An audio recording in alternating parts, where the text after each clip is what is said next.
Hello, I'm your host, Jonathan Miller, and today I'm joined by Sean Krakiwsky, CEO of Nanalysis Scientific Corp, ticker symbol NSCI on the TSXV, NSCIF on the OTCQX, and is also listed on the Frankfurt Stock Exchange. Sean, thank you so much for joining us here today. My pleasure to be here. Thanks for having me. Absolutely. So why don't you tell us a little bit about Nanalysis? Yeah, so I founded the company about 14 years ago with a vision to one day disrupt the MRI space and make it work the way it should work. So anybody should be able to just go down to their local pharmacy, have an MRI of their prostate, should be connected to the cloud driven by AI, and they should get a pleasant message saying something like, nothing wrong with your prostate, no need to consult your doctor at this time. And that's the way it should work. That's the way an MRI machine should work. They shouldn't be exotic things in specialized rooms and so on and so forth. So we embarked on that grand vision 14 years ago, and we built up a successful business around that. Excellent. So traditional MRI machines are these big, clunky, expensive machines. Costs a lot to go get them done. How's your product different? What does it look like, and how does it work?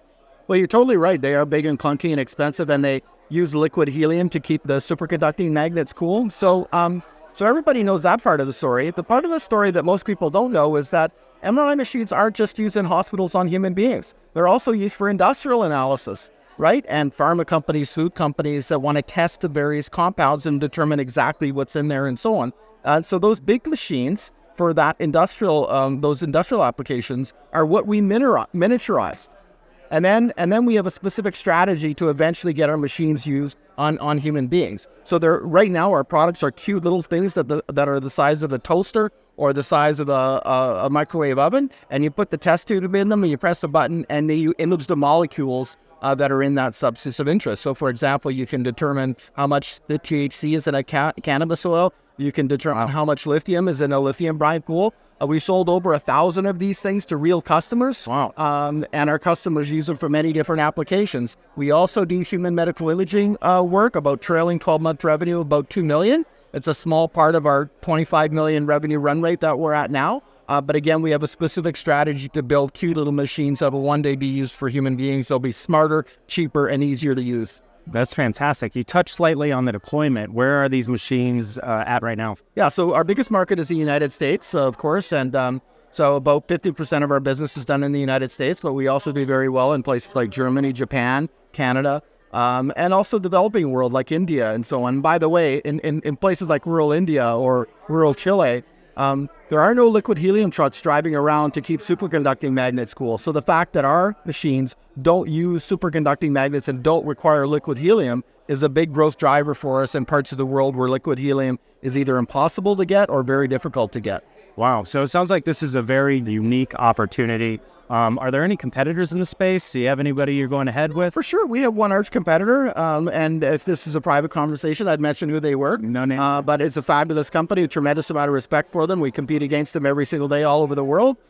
Basically, we spent more time and energy on miniaturizing the magnet part of the system in our product. So we feel we have a better product than they do in that regard. Excellent. And how do you measure your successes? What are your key performance indicators? Yeah, so we're at a stage right now where it's all about top-line revenue growth. And we're also, in 2023, it's all about bottom-line profitability, right? And we want to show investors that not only can we grow rapidly, but we can do so in a cash flow positive manner.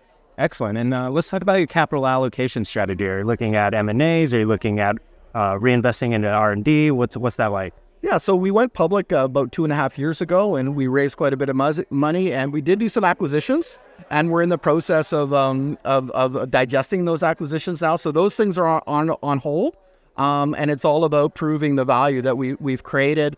For example, we recently won a $160 million contract that we're a year into, and the revenue is ramping up on. So those are the kinds of things we're sort of hunkered down and focusing on right now. Excellent. And how do you maintain the culture of innovation? What are the next 3 to 5 years look like on the horizon? Yeah, so, I mean, first of all, we have a whole lot of smart people that work at our company. And then we've instilled a culture of empowerment and ownership, right? So, everybody knows what their job is. Everybody knows that if they're creative and innovative, that we're going to be rewarded as a company and they're going to be rewarded as individuals. That's tremendous. Sounds like a very unique and awesome opportunity to be involved with. Where can investors go to find out more about the company? www.nanalysis.com. So www.nanalysis.com. All right. And any recent news or anything else you'd like to share with investors? Yeah, well, the big one is this big $160 million contract that we won and that we're on the verge of being profitable on. So that's what people are asking me questions about right now. Excellent. Well, we appreciate you stopping by today, Sean. Again, the company is Nanalysis. Sean Krakiwsky, thank you so much for stopping by. My pleasure. Thanks for having me. Absolutely.